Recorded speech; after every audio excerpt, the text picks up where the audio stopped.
भी आप किसी को भी चाहते हैं कि वो यहाँ पर आए, तो आप जा करके उनके YouTube चैनल पे या उनके सोशल मीडिया अकाउंट्स पे आप कमेंट करिए, उनको बोलिए कि हमको ईमेल करें meet@sandeepmaheshwari.com पे। वो जैसे हमको ईमेल करेंगे, हमारी टीम उनको कांटेक्ट करेगी और वो यहाँ पर आएंगे।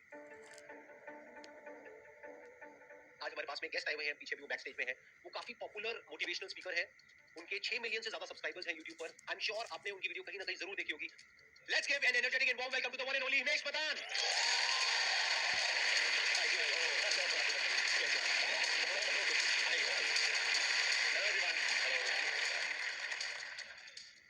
पहले बिलीव कर लो this is happening in real life. एक चीज मैं हमेशा कह नहीं चाहता था कि जब भी आपसे मिलूंगा, क्योंकि कहीं ना कहीं पता था एक दिन जरूर मिलूंगा, पता नहीं था सीधा स्टेज पे मिलूंगा।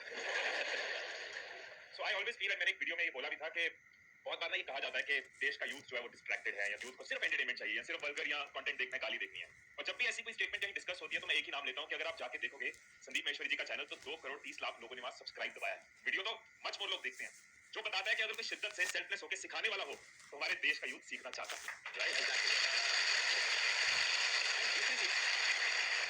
दूसरी बात जो मैं हमेशा आपसे कहना चाहता था वो ये है कि ये तो एक काउंटेड नंबर है ना, जो हम सब्सक्राइबर्स का नंबर या व्यूज का नंबर देखते हैं, ये काउंटेड है। लेकिन एक चीज जो कभी काउंट नहीं की जा सकती कि वो वीडियो कहां कहां जा रही है, कौन कौन देख रहे हैं, कितने लोग व्हाट्सएप फेसबुक पे देख रहे हैं, उसका तो एनालिटिक्स भी नहीं है हमारे पास। एक एक वीडियो से कितने लोग जो डिप्रेशन से बच जाते हैं, जो कोई सुसाइड करने की सोच रहा है, लेकिन इस तरह की वीडियोस उनको बचाती हैं। आपकी वीडियोस के नीचे कई ऐसे कमेंट्स होते हैं, किसी का करियर बन जाता है, राइट, लाइफ लॉन्ग उसकी आने वाली जनरेशन बदल जाती है, कोई एंटरप्रेन्योर बन जाता है आपकी बिजनेस सीरीज देख के, वो जॉब क्रिएटर बन गया है। कितनी बड़ी कंट्रीब्यूशन आपकी जीडीपी में है, इकोनॉमी में। मंत्रालय को बैठ के ना स्टैटिस्टिक्स देखने चाहिए, the kind of contribution you have done to GDP, that is amazing. Let's put our thank you so much, thank you thank you so much. अच्छा, आप लोगों को पता है इनके फादर भी मोटिवेशनल स्पीकर है, मिस्टर टीएस मदान, और वो तब से मोटिवेशनल स्पीकिंग कर रहे हैं जब मैंने अपना करियर शुरू भी नहीं किया था। तो इनके फादर की मेरे को एक क्वालिटी बड़ी सही लगी थी, वो इनके अंदर भी है, वो है उनका सेंस ऑफ ह्यूमर। मतलब वो सेशन के बीच में एक उन्होंने जोक भी क्रैक किया था, मेरे को याद नहीं है, आई एम नॉट श्योर, 10 साल पहले मैंने देखा था वो, कि मुझे पता नहीं था कि आप लोग यहाँ पर आकर के तालियां बजाने वाले हैं। अगर बजाते तो मैं अपनी वाइफ को भी साथ में लेकर के आता, इसलिए लेके उसके बाद। अच्छा, so good to see you. मैं भी एक फैमिली का इंटीग्रल पार्ट बन चुकी हूँ। मेरा भी यूट्यूब चैनल है। आपकी फैमिली में कोई ऐसा भी है जिसका नहीं है यूट्यूब चैनल? इनका भी बहुत अच्छा एक यूट्यूब चैनल है जहाँ पे I think around 8 lakh subscribers हैं, if I am not wrong, right, Gunjan shouts के नाम से। और आप लोगों के मैंने ब्लॉग्स भी देखे हैं, बहुत अच्छी केमिस्ट्री लगी मेरे को आप लोगों की। बाकी तो अंदर की बात तो आप दोनों को पता होगी, दूसरा देखने में बड़ा अच्छा लगा। ऑनलाइन केमिस्ट्री अच्छी है। और आपने शायद वेट भी लूज किया है पहले से कंपैरेटिवली, राइट? आपका मैंने देखा कुछ वीडियोस में। तो ये वेट लॉस से रिलेटेड आई थिंक आप टिप्स देते हैं, एक्सरसाइज और वो सब। Fitness, health, holistic health. Fitness, health, holistic health, अगर वो सब आपको चाहिए तो आप इनके चैनल पे जा सकते हैं। मोटिवेशन चाहिए तो इनके चैनल पे जा सकते हैं, और टाइम पास करना है तो मेरे चैनल पे। तो हमारे पास में 2 ऑप्शन है, एक है कि हम बैठ करके आराम से ये सेशन करें, दूसरा है कि हम स्टैंडिंग में, मतलब कि सोफे पे हट जाएंगे और ये सब हट जाएगा और फिर स्टैंडिंग में सेशन करें। तो क्या चाहते हो आप लोग, कैसा हो? कितने हैं सिटिंग वाले, एक बार हाथ ऊपर करो। कितने चाहते हैं स्टैंडिंग सेशन होना चाहिए? सब चाहते हैं, अरे क्या बात है, तो फिर हटाते हैं ये सब। अब आप लोग तरह तरह के अपने जो भी क्वेश्चंस हैं वो पूछ सकते हैं। सर, मैं आप दोनों की बहुत बड़ी फैन हूँ और दोनों ही मोटिवेशनल स्पीकर्स हैं। तो मतलब जब भी लाइफ में या फैमिली में कुछ भी इश्यूज आते हैं तो हम लोग आप दोनों के चैनल पे ही जाते हैं। तो जैसे मैं अपने जॉब वगैरह करती हूँ तो अप एंड डाउन आते हैं, लाइक कोई असाइनमेंट डिले हो गया या फिर कोई असाइनमेंट अच्छा हो गया, लेकिन ऐसे कोई पास्ट में चीज़ हो जाती है ना, तो प्रेजेंट में मैं उस पास्ट चीज़ से कनेक्ट रहती हूँ। मतलब वो प्रेजेंट मोमेंट एंजॉय नहीं कर पाती हूँ। तो वो कैसे हम प्रेजेंट मोमेंट में रह सकते हैं और उसको ओवरकम कर सकते हैं पास्ट की चीज़ों को। एक चीज मैं, मेरा ना जनरली एक तरीका रहता है, मुझे ऐसे पसंद है कि कोई सवाल पूछे तो मैं वापस सवाल पूछता हूँ। आप एक बात बताओ कि अगर आप कहीं जा रहे हो और रास्ते में आपकी गाड़ी जो है वो खराब हो गई, राइट, तो आप क्या करोगे उस केस में? ऑब्वियसली सर, उसके लिए मैकेनिक बुलाओगे, या अगर कुछ खुद आता है तो ट्राई कर लोगे, वरना मैकेनिक बुला लोगे। टायर पंक्चर में भी यू कैन ट्राई और यू कैन कॉल समवन। ऐसा तो नहीं है कि गाड़ी खराब होगी तो वहीं पे एक बिस्तर लगाओगे, वहीं पे तकिया लगाओगे, खाना वाना खाओगे कि आज से घर यही है, आज से सड़क के बीच में ही रहेंगे। ऐसा तो नहीं है। हम जो चीज अपनी रेगुलर लाइफ में करते हैं ना, वही हम अपनी मेन चीजों में भूल जाते हैं। अगर गाड़ी खराब हो गई, हम ये नहीं कहते कि अब यही रहना है, इसी थॉट में जीना है, इसी को अपना घर मानना है। हम ये सोचते हैं कि यहाँ पे क्या एक्शन है, क्या रेजोल्यूशन है, बिकॉज हम उसके साथ उतना इमोशनली लिंक नहीं है। बट खुद के साथ हम बहुत हार्ड होते हैं, खुद के साथ हम बहुत प्रेशर लेते हैं, तूने ये क्यों कर दिया, तूने ये पास्ट में क्यों कर दिया। यहाँ पे बहुत जरूरी है कि अपने थॉट्स को देखो कि हम इतना हार्ड क्यों है। सेल्फ लव के साथ हमारी ग्रोथ की स्पीड हमेशा ज्यादा होगी वर्सेस सेल्फ हेटेड। अगर हम अपने दोस्त बन के चलते कि कोई बात नहीं, हो गया, दैट्स फाइन, बहुत बड़ी लाइफ है, और कल की जो छोटी छोटी चीजें है ना, वो फ्यूचर में आपको पीछे देख के हमेशा हंसी आएगी। आज 1 साल पुरानी है तो कम हंसी आएगी, 10 साल बाद करोगे किस चीज पे परेशान है। सो जहां गाड़ी खराब हुई है, हमने एक्शन लेना है और आगे चलना है। सिमिलरली लाइफ में पीछे की चीजों की वजह से रुकना नहीं है, we have to move forward. Let's give big hand for him. बहुत अच्छी बात बोली मैंने। अब मैं भी यहाँ पे थोड़ा सा ऐड करता हूँ। आपकी प्रॉब्लम ये है कि प्रेजेंट मोमेंट में रहना है। प्रेजेंट मोमेंट में आप नहीं रह सकते। आपको क्या चाहिए, फ्यूचर में एक गोल चाहिए। अगर वो नहीं होगा तो पास्ट आपको घेर लेगा। There must be something to look up to. कि सुबह जब आप उठते हो तो ऐसा नहीं हो सकता कि आप उठे और प्रेजेंट मोमेंट में बस अपनी ब्रेथ को देखते चले जा रहे हो, खुश हो रहे हो, वाह वाह वाह, I am alive, I am alive, नहीं, ऐसा नहीं होता है। तो आपको क्या चाहिए, जब सुबह उठे तो एक रीजन चाहिए उठने का और आज काम करने का। वो काम किसके अकॉर्डिंग होना चाहिए, फ्यूचर में जो आपका गोल है उसके अकॉर्डिंग। और उस गोल को भी आप ब्रेक डाउन कर सकते हैं छोटे छोटे पार्ट्स में। मे बी अगर 2 साल बाद का कोई गोल है, 5 साल बाद का कोई गोल है, तो उसको ब्रेक डाउन कर दो छोटे छोटे गोल्स में। मतलब कि अगले 1 महीने में क्या करना है, अगले 1 हफ्ते में क्या करना है, आज क्या करना है। तो जब आपको पता होगा ना आज क्या करना है, जैसे आज सुबह हमें यहाँ पर ये करना था, लेकिन ये नहीं पता था कि खड़े होकर के करना था, ये पता था कि बैठ करके करना था। इसका मतलब कुछ और तो नहीं निकल रहा। तो जो भी करना था उसके लिए हमको पता था, तो सुबह अपने आप ही नींद खुली और हम यहाँ पर आ गए।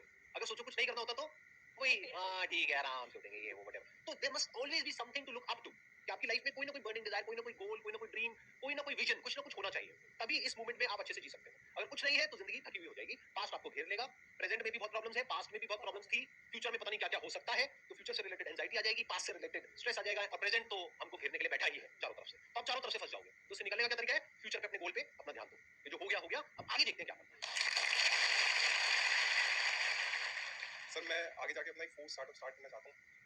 मेरा ये विजन है सर कि मैं एक स्टॉल से स्टार्ट करूँ और उस कंपनी को 5 करोड़ 10 करोड़ तक लेके जाऊँ। बट सर प्रॉब्लम ये आती है कि कहीं पर भी ना स्टेप बाय स्टेप प्रोसेस नहीं है, जिसको बोलते हैं ना अटेंशन टू डिटेल, मतलब कि पहले ये फिर ये फिर ये। तो sir step by step process है या नहीं है, इस चीज की वेट करने में किसका नुकसान हो रहा है? आपका नुकसान हो रहा है। हम वेट करते रहे कि पहले मुझे एक स्टेप बाय स्टेप प्रोसेस चाहिए, इसका मतलब पता क्या है? मैं अपने घर की पार्किंग में खड़ा हूं गाड़ी के अंदर, पहले सारे सिग्नल ग्रीन हो जाए फिर मैं गाड़ी चलाऊंगा। वो नहीं होगा। आपको ट्रेनिंग लेते रहना है, सीखते रहना है, मेंटोर से सीखते रहना है, वीडियो से सीखते रहना है, लेकिन आपको एक्शन साथ साथ लेते रहना है, because biggest teacher is action. MBA चाय वाला यहाँ पे आए थे, उनकी वीडियो में ये चीज उन्होंने बहुत क्लियरली बताई थी कि पूरा रोड मैप नहीं था, उन्होंने फर्स्ट स्टेप देखा, फर्स्ट स्टेप लिया, अगला स्टेप मिलता गया, और मैक्सिमम वेंचर्स के साथ यही होता है। डे वन पे किसी भी यूट्यूबर को नहीं पता था कि एक दिन यूट्यूब आएगा, वो तो कुछ और कर रहे थे, बट इंक्लाइन थे, कमिटेड थे, स्टेप लेते जा रहे थे, वो प्लेटफॉर्म को यूज करा जब वो प्लेटफॉर्म आया। तो जरूरी नहीं है कि आपके पास पूरा रास्ता क्लियर हो। आप पहला स्टेप अगर रेडी लगाना चाहते हो, पहला स्टेप अगर स्टॉल लगाना चाहते हो, पहला स्टेप किसी एग्जीबिशन में खड़े होना चाहते हो, वो करो, वहां से आपको मैक्सिमम क्लैरिटी मिलेगी। बाकी टीचिंग, लर्निंग, एजुकेशन तो नेवर एंडिंग प्रोसेस है। आप क्या करना चाहते हैं? फूड बिजनेस स्टार्ट करना है सर। फूड में क्या? फूड चाइनीज कुजीन के साथ। चाइनीज कुजीन, तो इसका स्टेप बाय स्टेप प्रोसेस है तो सही। सबसे पहला स्टेप है, पहले आपको अच्छी चाइनीज कुजीन बनानी सीखनी है, या कोई ऐसा पर्सन चाहिए जिसको अच्छी चाइनीज कुजीन बनानी आती हो, क्योंकि जब टेस्ट अच्छा होगा तभी तो बिकेगा। आइडियली तो ये है कि आपको खुद को आना चाहिए, नहीं तो आप हमेशा किसी न किसी पे डिपेंड हो जाओगे। पता लगा आपने किसी पे डिपेंड होकर के एक बड़ा सा कहीं पे स्टोर खोल दिया, छोटा सा भी कहीं पे खोल दिया, 4 दिन बाद उस बंदे ने बोला मैं तो जा रहा हूँ, अब क्या करोगे वहां पर बैठ करके? आपने तो सारा पैसा लगा दिया, फंस गए ना। जो आपका प्रोडक्ट है उसको बनाना सीख सकते हैं, मोस्ट इंपॉर्टेंट है। एक बार वो आपको अच्छा बनाना आ गया, आपने घर में सबको आपने खिलाया और उन्होंने उल्टी नहीं करी, मतलब उन्होंने कहा कि अच्छा है, आप समझ गए, वो झेल गए, तो फिर आप आगे बढ़ सकते हैं धीरे धीरे। सर मेरे को आता है। क्या आपको बहुत अच्छा बनाना आता है, या मीडियोकर, या एवरेज? सर मैं असिस्टेंट हायर करूंगा, क्योंकि अगर मैं खुद किचन में चला गया तो मैं बिजनेस को ऑटोमेट नहीं कर पाऊंगा। देखो अब आप बहुत दूर की बातें सोच रहे हो, इतने बड़े बड़े भारी भारी वर्ड्स आपने सीख लिए हैं। ऑटोमेशन, डे वन से ऑटोमेशन के बारे में मत सोचो मेरे भाई साहब, और डे वन से इतनी बड़ी बातें मत करो, 5 करोड़ की, 10 करोड़ की। मेरा ये मानना है अभी आप सोचो सिर्फ महीने के 5,000 रुपए के बारे में। 5,000 जिस दिन कमा लिया ना, उस दिन 5,000 को 20,000 कैसे करना है ये सोचो, फिर 50,000 कैसे करना है ये सोचो, फिर 1 लाख कैसे करना है ये सोचो। अभी आप 5 करोड़ में फंसे रह गए ना, तो कभी 5,000 को टच नहीं कर पाओगे। वो 5 करोड़ हमेशा रहेगा, लेकिन माइंड में रहेगा। I have heard about the book of secret, the secret. उसमें सर मेजरली फोकस था लॉ ऑफ अट्रैक्शन।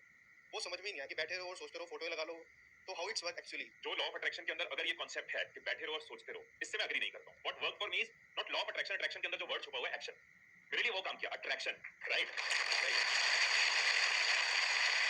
अगर हम कॉन्सेप्चुअली देखें, अगर आप किसी चीज के बारे में हर रोज शिद्दत के साथ सोच रहे हो, उसके बारे में बिलीफ रख रहे हो, उसके कॉम्प्लीमेंटिंग एक्शन ले रहे हो, गिव अप नहीं कर रहे, अपने आप को हमेशा थ्रू आउट पॉजिटिव रखते हो, अपना वो बिलीफ पॉजिटिव है, आपको वो बिलीफ है कि मैं करूंगा, और उसके लिए आप सीख रहे हो, लर्न कर रहे हो, एक्शन ले रहे हो, कंसिस्टेंट हो, कमिटेड हो, उसके बाद आपको रिजल्ट मिलते हैं। अब इसको अगर लॉ ऑफ अट्रैक्शन कहें तो लॉ ऑफ अट्रैक्शन कहना है, कह सकते हैं। अगर इसको मैं लॉ ऑफ एक्शन बोलूं तो लॉ ऑफ एक्शन भी यही है। Think about something, believe in that, take consistent action, keep learning, you fall, you rise, gradually you will grow. मेरे लिए लॉ ऑफ अट्रैक्शन के अंदर बिलीव करके बैठ जाना इज नॉट द सॉल्यूशन, मेरे लिए action is the solution. So I just want to ask, like females have to play multiple roles, various roles, and we want to justify with each role that we play. So sometimes it happens that we are playing a role of a working woman, and our mind is like at our kid, or when we are with our kid, like on a family holiday. Sometimes some like office calls is coming, and our mind is at our office. So how to end of the day, how to justify that whatever roles we are playing and we are giving our 100% and we are satisfied. पहली चीज मतलब मुझे लगता है कि justify करने की जरूरत किसी भी फीमेल या किसी भी ह्यूमन को नहीं होनी चाहिए। हैविंग सेड दैट, फैक्ट है जो आप कह रहे हो, आयरन नहीं बोलूंगा मैं उसको, कि फीमेल्स को स्पेशली एशिया में ये चीज और ज्यादा है कि बहुत ज्यादा जस्टिफाई करना पड़ता है। इस तरह का कल्चर, इस तरह की चीजें बना दी गई हैं। बट अगर किसी ने बना दी है, अगर चली चलाई आ रही है, या ऐसे कुछ स्टीरियोटाइप्स अगर बन गए हैं, तो डज नॉट मीन कि हमें हमेशा जस्टिफाई करते रहना है। पहली चीज, आपको सिर्फ खुद को जस्टिफाई करना है, किसी और को जस्टिफाई नहीं करना। You should be content, you should be happy, you should be satisfied, वो ज्यादा जरूरी है। दूसरों के सेटिस्फेक्शन मीटर्स के साथ अगर चलना शुरू कर दिया तो वो कभी खत्म नहीं होंगे। एक ऐसी रेस है जिसमें हम भागते रहेंगे और शायद वो रेस कभी खत्म नहीं होगी। तो जो रेस ने कभी खत्म नहीं होना, उसमें भागना क्यों है? Satisfying everyone in the world, that is something जो रेस कभी खत्म नहीं होगी। आपका जो क्वेश्चन है उसका आंसर ये ज्यादा अच्छे से दे पाएंगी अगर आपको कोई दिक्कत ना हो यहाँ पे स्टेज पे आने में। तो एक माइक दीजिए इनको, बिकॉज शायद हम लोग नहीं समझ सकते कि आप किस स्टैंड पॉइंट से क्या पूछ रहे हैं, वो ये ज्यादा अच्छे से आपको बता पाएंगे। प्लीज आइए। सबसे पहले तो thank you for calling me on stage, because मैं ऑनेस्टली इसका आंसर ना मेरे वहाँ पे मन में चल रहा था। सबसे पहले मुझे लगता है कि शायद ये ना फीमेल प्रॉब्लम नहीं है, ये एक ह्यूमन या फिर एक, क्योंकि आप सब कुछ कर रहे हो, आप अपनी जॉब भी कर रहे हो, आपकी पर्सनल लाइफ भी है, और इतनी सारे रोल्स आप प्ले कर रहे हो, तो ये हर एक इंडिविजुअल की प्रॉब्लम है जो लाइफ में कुछ भी कर रहा है। मुझे लगता है कि लिव इन द मोमेंट। आप जहाँ पर हो, जब अपने बच्चों के साथ हो, तो आप सिर्फ उस पर फोकस करो, उनको 100% टाइम दो, और जब आप अपनी जॉब में हो उसको 100% टाइम दो। एट द सेम टाइम जब आप वेकेशन पे हो, एंजॉय करो। हमारा वहाँ पे पर्पस है रेजुविनेट करना खुद को, तो आप एंजॉय करो। जब आप उस मोमेंट को 100% एंजॉय करोगे ना, तो नेक्स्ट टाइम जब आप अपनी फैमिली के साथ हो या जॉब में हो, तो ऑटोमेटिकली आप वहाँ पर भी अपना 100% दे पाओगे। बहुत बढ़िया। I hope that answers your question. Please have a seat. Thank you so much. Thank you so much for coming here. Thank you. So it's a privilege to be here. Thank you so much for inviting all of us, and we all are खच्चर्स for you. अरे नहीं मजाक करता हूँ, सबसे बड़ा खच्चर तो मैं हूँ। नहीं, वो सर। बोलते नहीं बचपन में जो बोलता है वही होता है। मैं अगर सबको बोलता हूँ तो मैं ही खच्चर हूँ। नहीं सर, हम सब खच्चर। अरे नहीं चलो आप इतना कह रहे हो तो ठीक है। सर 2012 से मेरी शुरुआत हुई आपके हमारे कोचिंग इंस्टीट्यूट में आपका वीडियोस दिखाया जाता था। उसके बाद से सर मेरे को मतलब चैनलाइज करना थॉट्स को वो आने लगा। एंड आज मेरा क्वेश्चन ये है कि सर मैं एक टॉपिक है कैपेबिलिटी, उस पर बात करना चाहता हूँ कि हम लोग कैपेबल कैसे बने। अगर हम कैपेबिलिटी की बात करें तो मेरे लिए जो बहुत काम किया वो मैं जरूर अपने एक्सपीरियंस से शेयर कर सकता हूँ। फॉर एग्जांपल पब्लिक स्पीकिंग की कैपेबिलिटी बिल्ड करनी है, या फिर कोई डर है जिसको खत्म करना है। जनरली कैपेबिलिटी बिल्ड करने के पीछे कोई ना कोई फियर है जिसको हमें ओवरकम करना है। तो एक मेथड मैंने पढ़ा था बहुत साल पहले और अपनी लाइफ में मैंने कई फियर्स को खत्म करने के लिए यूज किया है। वो मेथड बहुत सारे साइकोलॉजिस्ट यूज करते हैं। That is called exposure treatment. जिस चीज के साथ हम खुद को एक्सपोज करते जाते हैं, एक्सपोज करने पे क्या मिलेगा? एक्सपोज से सिमिलर चीज एक्सपीरियंस मिलेगा। Experience comes from exposure. जितना हम एक्सपोज करते जाएंगे उतना हमारा एक्सपीरियंस ऐड होता जाता है, हमारी कैपेबिलिटी बिल्ड होती जाती है, फियर खत्म होता जाता है। फॉर एग्जांपल मैं स्टेज पे कॉन्फिडेंटली बोल सकता हूँ, मुझे ऑडियंस का फियर नहीं है, लेकिन जिन चीजों में मैं एक्सपोज नहीं हूँ उनका तो पूरा फियर है। कोई भी इंसान ऐसा तो नहीं हो सकता किसी चीज का फियर नहीं है। अब मुझे बोलो पैराशूट लेके लैंडिंग करनी है, मैं भी ये कहूंगा लैंड करा दे भाई, लैंड करा दे, राइट? क्योंकि मुझे एक्सपीरियंस नहीं है। लेकिन जो पैराग्लाइडिंग करता है, जो रोज करता है, जिसने थोड़े थोड़े से शुरुआत करी और आज बड़ी बड़ी ग्लाइड्स कर लेता है, उसको उस चीज का डर नहीं है क्योंकि उसने उसको खुद के साथ वहां एक्सपोज किया है। तो हम जनरली कहते हैं ये हमारी कंफर्ट जोन है, यहाँ पहुंचना है। मुझे लगता है इसकी जगह कंफर्ट जोन को एक्सपैंड करें, वो चीज ऑटोमेटिकली हो जाएगी। और एक्सपैंड करने के लिए छोटे छोटे एक्सपोजर्स चाहिए। It's like you want to learn swimming, what would you do? आप ऐसा तो नहीं घर में बैठ के सारा करिकुलम पढ़ लोगे। पहले दिन आपको पानी के सिर्फ पास रखा जाएगा अगर आपको वाटर फोबिया, अगले दिन बोला जाएगा पानी में सिर्फ टांगे डालो, अगले दिन और बॉडी डालो, अगले दिन शैलो साइड रो, ग्रेजुअली डीप साइड जाओ, फिर स्विमिंग स्टार्ट होगी। It's little little exposure. So जिस भी चीज में आप कैपेबिलिटी बिल्ड करना चाहते हो, what is the first little small exposure जो आप अपने आप को दे सकते हो? कैपेबिलिटी की एक तो कोई डेफिनेशन नहीं है कि जब आप कह रहे हो कोई इंसान कैपेबल है तो मतलब क्या? जैसे कोई क्रिकेट खेलना भी शुरू हुआ है वो भी कैपेबल है, और जो वर्ल्ड का बेस्ट क्रिकेटर है वो भी कैपेबल है। तो इसके 4 स्टेप्स हैं। पहला है नॉलेज, फिर है स्किल, फिर है एक्सपीरियंस, फिर है लर्निंग। अगर आपको इनफिनिट तक जाना है तो तभी चौथे स्टेप तक जाना है। लोग इन 3 में अटके रह जाते हैं। वो क्या है? नॉलेज, स्किल और एक्सपीरियंस। कोई भी काम आपको करना है जिसमें आपको कैपेबल होना है तो उसके लिए पहले आपको नॉलेज चाहिए। बुक से, यहाँ से, वहां से, स्कूल से, कॉलेज से नॉलेज मिल गई। अब स्किल चाहिए उस काम को करने के लिए, फिर प्रैक्टिस चाहिए जिसको एक्सपीरियंस बोलते हैं। यहाँ तक तो लोग पहुंच जाते हैं। इसके बाद चौथे स्टेप पे बहुत कम लोग पहुंच पाते हैं। वो है कि जब उस काम को किया तो खुद को क्रिटिकली देखा कि मैंने क्या सही किया, क्या गलत किया। और अगर कोई हमारी तारीफ कर रहा है, कोई बुराई कर रहा है तो उसको भी ऑब्जेक्टिवली देखा और समझा, पैटर्न्स को समझा, पैटर्न्स को तोड़ा। नहीं तो पैटर्न में घूम जाओगे, और जैसे ही आप उस पैटर्न में घूम जाओगे तो आप स्टक हो जाओगे। अब आपकी ग्रोथ रुक जाएगी। फॉर एग्जांपल मैं ये सेशंस कर रहा हूं, अगर मैं यहाँ पर कोई पैटर्न बना दूं, यानी कि जो आप मेरे से एक्सपेक्ट कर रहे हो वही मैं करने लग जाऊंगा। बस अपनी नॉलेज को बढ़ाया, स्किल को बढ़ाया, एक्सपीरियंस को बढ़ाया, लेकिन आप कहोगे अच्छा मैं उसी तरह से बोल रहा हूँ जिस तरह से मैं 50 साल पहले बोल रहा था, तो मैं सीख नहीं रहा। बट अगर मैं सीख रहा हूँ तो मेरे हर सेशन में आप कुछ अलग देखोगे। तो ये वो चौथी क्वालिटी है जिस पे आपको जोर देना है। पैटर्न्स को ब्रेक करना है। पैटर्न्स को ब्रेक करने के लिए सीखना पड़ेगा, देखना पड़ेगा, ऑब्जर्व करना पड़ेगा, पूरी तरह से समझना पड़ेगा कि एक्जैक्टली क्या हो रहा है, बाहर क्या हो रहा है, अंदर क्या हो रहा है। कि बाहर अगर ऑडियंस है जिससे मैं इंटरेक्ट कर रहा हूँ तो ऑडियंस का क्या रिएक्शन है, कि अगर मैं कुछ बोल रहा हूँ तो आप लोगों का क्या रिएक्शन है। अगर आप अभी हिल रहे हो तो इसका मतलब अभी तक मैंने आपकी अटेंशन को पूरी तरह से ग्रैब नहीं किया। लेकिन अगर आप स्टिल हो गए ना, तो ग्रैब कर लिया है, समझ गए। बीच में कब पॉजेस देने हैं, कब तेज बोलना है, कब धीरे बोलना है, बहुत सारी चीजें होती है इसमें। तो इसको कहां तक इंप्रूव मैं कर सकता हूं, अपनी जो स्पीकिंग एबिलिटीज है उसकी कोई लिमिट नहीं है। तो वो मैं अब कैसे कर सकता हूं? हो सकता है किसी बुक में मुझे जवाब ना मिले, यानी नॉलेज में उसका आंसर नहीं है। स्किल किससे सीखूं? एक्सपीरियंस, एक्सपीरियंस से क्या होता है? एक्सपीरियंस से एक पैटर्न बन जाता है। जैसे आपको अपने घर से ऑफिस जाने का एक्सपीरियंस है एक रास्ते से, तो अगर आप कुछ और भी सोचते रहोगे तो वहां पहुंच जाओगे। तो एक्सपीरियंस से क्या होता है? तो अब मुझे क्या करना पड़ेगा? देखना पड़ेगा कि कहां पे क्या पैटर्न्स बन रहे हैं, उसको ब्रेक करना पड़ेगा। देखना पड़ेगा अच्छा इसको नेक्स्ट लेवल पे कैसे लेकर के जाऊं, क्या अलग करूं।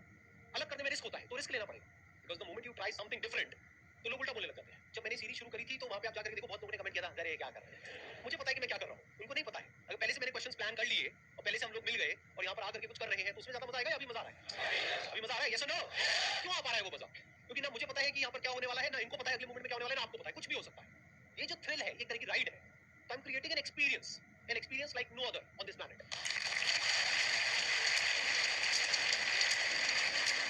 आपके लिए एक छोटा सा गिफ्ट है हमारी तरफ से, हमारी पूरी टीम की तरफ से, हमारी फैमिली की तरफ से। Thank you so much for coming. आप भी आना चाहेंगे स्टेज पर?